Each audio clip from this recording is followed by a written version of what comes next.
Hi అండి, hello నమస్తే, welcome to అమ్మ చేతి అమృతం. ఇప్పుడు మనం గోరుచిక్కుడుకాయలతో కొబ్బరి వేసి కర్రీ ఎలా తయారు చేసుకోవాలో తెలుసుకుందాం. వీడియో మొత్తం చూడండి, వీడియోని స్కిప్ చేయకుండా. ముందుగా గోరుచిక్కుడుకాయలను తీసుకుని శుభ్రంగా కడగండి.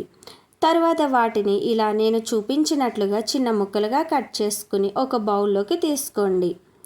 ఇప్పుడు అందులో ముక్కలు మునిగేంత వరకు నీళ్లు పోయండి.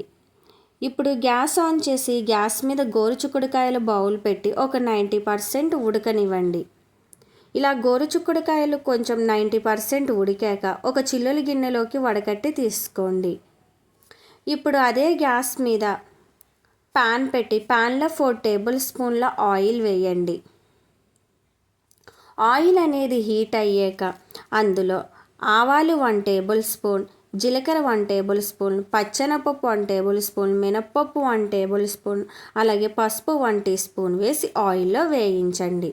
తర్వాత అందులో చిన్నగా కట్ చేసుకున్న పచ్చిమిర్చి ముక్కలను కూడా వేసి బాగా వేయించండి ఆయిల్లో. తర్వాత అందులో చిన్నగా కట్ చేసుకున్న ఉల్లిపాయ ముక్కలను కూడా వేసి ఉల్లిపాయ ముక్కలను బాగా వేయించండి.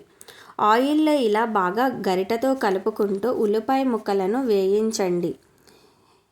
ఈ ఉల్లిపాయ ముక్కలు అనేవి కొంచెం వేగాక అందులో 1 టేబుల్ స్పూన్ల అల్లం వెల్లుల్లి పేస్ట్ కూడా వేసి అల్లం వెల్లుల్లి అనేది పచ్చివాసన పోయేలాగా వేయించండి. ఇలా ఉల్లిపాయ ముక్కల్లో అల్లం వెల్లుల్లి పేస్ట్ అనేది బాగా కలిసేలాగా పచ్చివాసన పోయేలాగా వేయించండి. అల్లం వెల్లుల్లి కూడా బాగా వేగాక అందులో ముందుగా ఉడికించుకున్న గోరుచిక్కుడుకాయలను వేయండి. తర్వాత అందులో మీ రుచికి సరిపడా సాల్ట్ వేసుకోండి.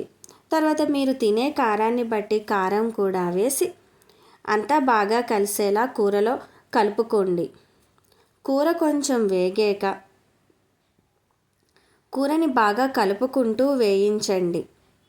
అలా కూర కొంచెం వేగాక అందులో పచ్చి కొబ్బరి తురుమును కూడా వేసి కూరలో బాగా కలిసేలా కలుపుకుంటూ కూరని వేగనివ్వండి.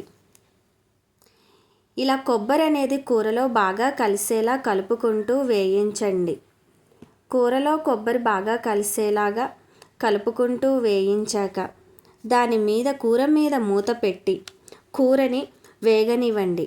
ఒక 10 మినిట్స్ తర్వాత మూత తీసి కూర అనేది అంతా బాగా కలిసేలా కలుపుకుంటూ